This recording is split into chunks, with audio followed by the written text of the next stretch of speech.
Hello hello, कौन? Fire है मैं। अबे फायर है तो मैं क्या करूं? चल अपना नाम बोल, नाम। पुष्पा। अबे ये कैसे फ्लावर वाला नाम रखा है तूने?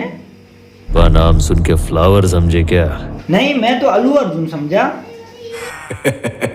ये बता, कालू की छोरी इतनी सुंदर है कि इसको निहारे तू अच्छा, तो तू इसीलिए उसका दीवाना है। अच्छा, तो कालू की छोरी को देखते ही सिटी मार सिटी मार सिटी मार सिटी मार सिटी मार। अबे मेरे को नहीं मारना है सीटी, जब से तूने उसको सीटी मारा है तब से।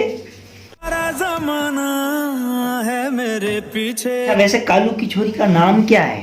बता दिया तो मालिक छोड़ेगा नहीं। अबे मालिक को पता ही नहीं चलेगा, अब तो बता दे उसका नाम। पुष्पराज। वैसे तू कालू की छोरी से शादी किए बिना मैं झुकेगा नहीं साला।